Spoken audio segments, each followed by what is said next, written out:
Ini yang modul 5. Teori cuplikan atau sampling.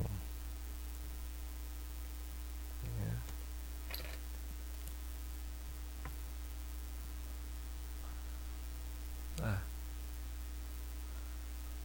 jadi maksudnya ini sampling ya, cara mengambil cuplikan.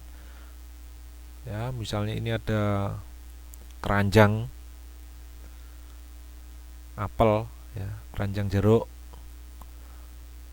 Ya, saya ulangi lagi apa itu sampling. Ada 1000 buah jeruk, ya, 1000 buah jeruk. Saya ambil sebagian, ya, karena saya ingin tahu apakah keranjang ini baik, jeruknya baik atau sudah busuk.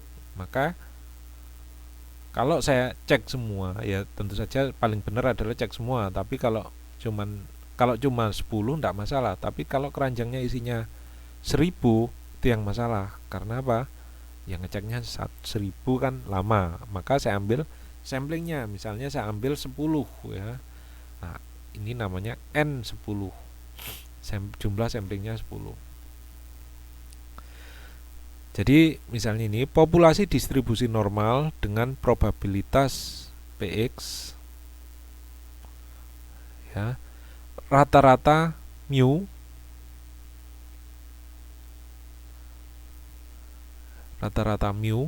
simpangan baku adalah ini, ya. Ini berarti ada di sini ada mu-nya dengan simpangan baku sigma. Diambil cuplikan, ya, diambil cuplikan, diambil sampel, ini maksudnya diambil sampel dengan rata-rata. Jadi yang tadi ini, jadi misalnya yang populasi satu keranjang jeruk ini dengan mu, ya, dengan rata-rata mu, ya. Kemudian saya ambil 10 buah jeruk, ya, dengan rata-rata X, ya. Masih ingat ya? Kalau populasi adalah mu, berarti ini populasi apa? 1000 jeruk dalam satu keranjang. Kalau di sini maksudnya adalah rata-rata dari 10 buah jeruk yang saya ambil tadi. Ya. Kalau jeruk ini adalah distribusi normal, maka, ya, hasil samplingnya juga distribusi normal dengan rata-rata X bar, di mana X bar itu berfluktuasi, artinya apa? Mendekati, ya, tidak jauh-jauh dari mu-nya. Ya. E ini adalah apa? Ekspektasi X, jadi rata-ratanya ini adalah ekspektasi X di antara mu, jadi berfluktuasi di antara mu. Jadi kalau misalnya mu-nya itu misalnya jeruknya tadi itu beratnya, jeruk itu beratnya berapa ya? Beratnya anggap saja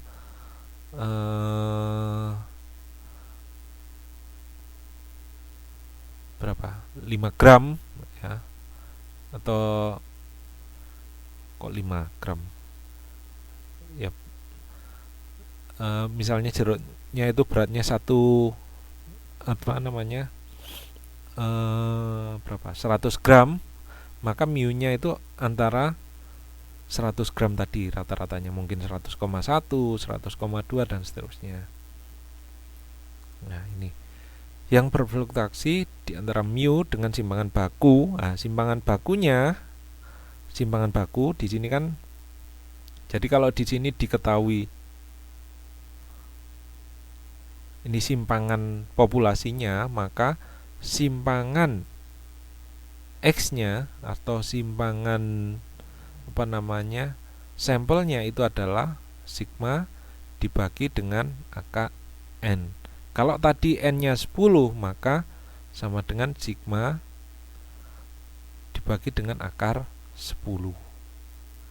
Selanjutnya tinggal mencari nilai luasnya dari tabel Z. Ini contoh yang Ini di halaman 5.8. Masalah. Para pekerja di sebuah industri memiliki rata-rata 280.000 per bulan dengan simpangan baku 40.000 per bulan. Ya, berarti ini adalah lambda.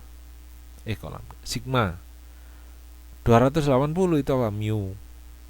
Ya, rata-rata populasinya. Ini seorang mahasiswa dari suatu universitas ya menghitung rata-rata upah 25 pekerja yang diambil secara acak ya. Jadi ini misalnya ada kumpulan pekerja. Nah, banyak misalnya dalam satu kota Taipei ya ada pekerja. Misalnya ada berapa? 100.000. Nah, seorang mahasiswa 100.000 ini jumlah pekerjanya 100.000 pekerja misalnya. Kemudian seorang mahasiswa dari menghitung rata-rata upah 25 pekerja. Nah, dari 100.000 ini diambil 25 saja. Berarti N sama dengan 25. Berarti ini apa? N ya, N besar. N besar itu lambang dari jumlah populasi. N kecil itu lambang dari jumlah sampel. Diambil 25 pekerja, diambil secara rata-rata. Berapakah nilai rata-ratanya? Nah, ini pertanyaan yang paling gampang. Berapa nilai rata-ratanya? Berarti apa? X barnya berapa? Kalau saya pakai X, kalau Y ya Y bar. Berapa ini nilainya? X barnya? Ada yang tahu?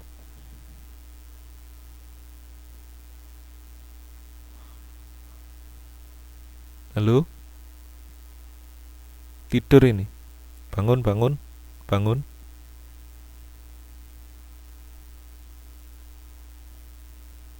Ini diam semua, ini menghitung, tidur atau lagi cuci piring ini?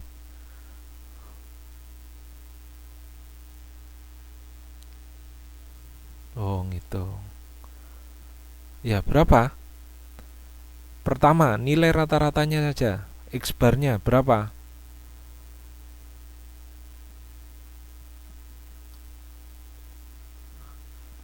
Ya, X barnya tadi kan jelaskan bahwa X itu berfluktuasi di antara mu.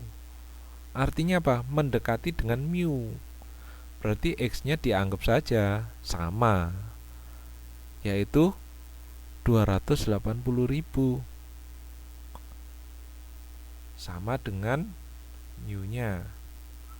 Nah, yang penting adalah simpangan baku. Ini berapa? Nah, ini yang dihitung.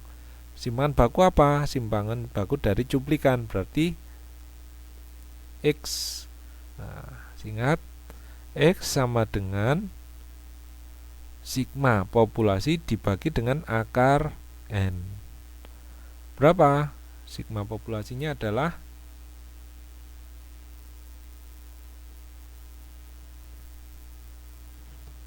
40.000 rupiah dibagi dengan akar N.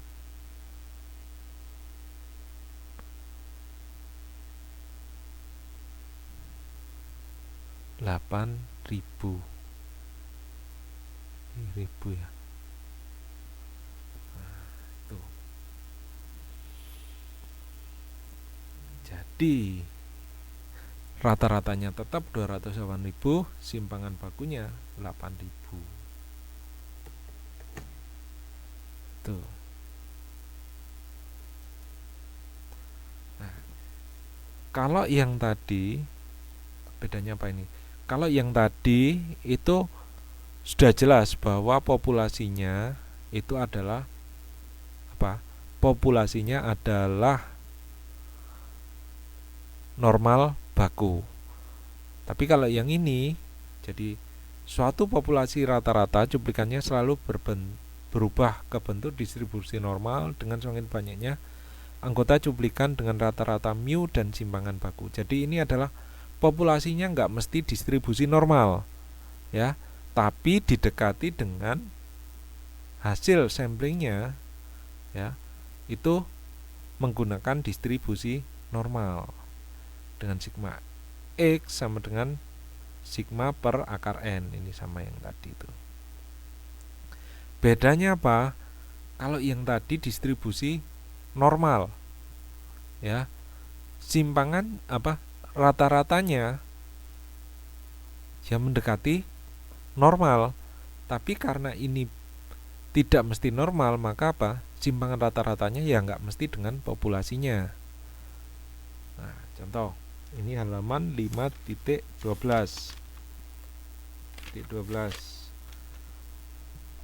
Dari nilai ujian statistik yang sangat besar, ya, yang sangat besar maksudnya populasinya besar. Ini bingung nih. Dari nilai ujian statistik yang sampelnya besar, sampel, maksudnya sampelnya yang besar. Dihitung rata-ratanya adalah 72 dan simpangan bakunya adalah 9. Oh, ini populasi. Oh, jadi gini, ini adalah populasinya sangat besar. Dihitung rata-ratanya, bukan sampel ya, karena sangat besar, anggap saja populasi. Ini maksudnya populasi.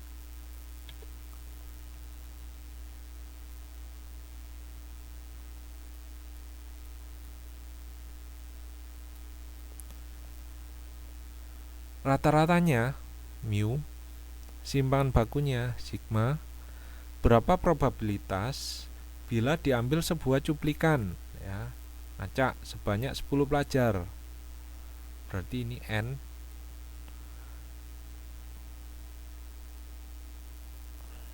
Memperoleh rata-rata lebih besar dengan 80.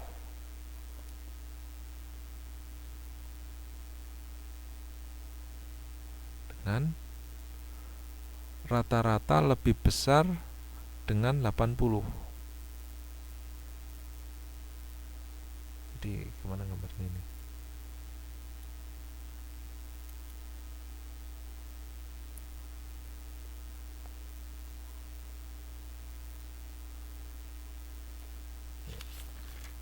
Ini aja yang baru.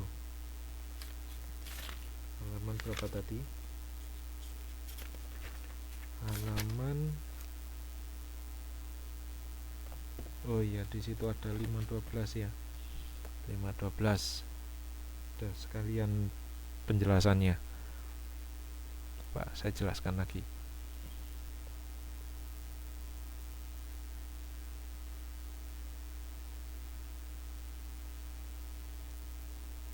Rata-ratanya 72.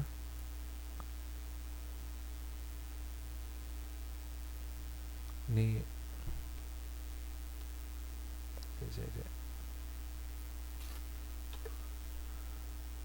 kemudian di sini berapa lebih besar 80. Berapa besar probabilitas lebih besar dari 80, ya.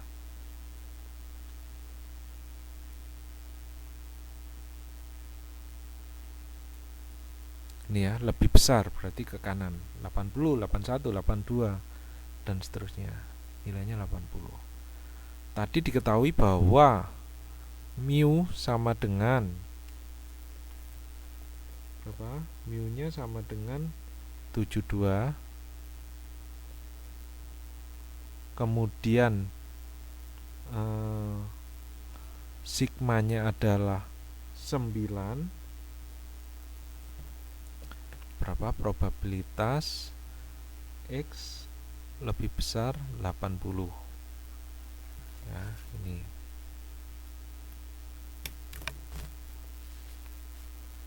Berarti ini bisa saya cari dengan Z ya. Z-nya sama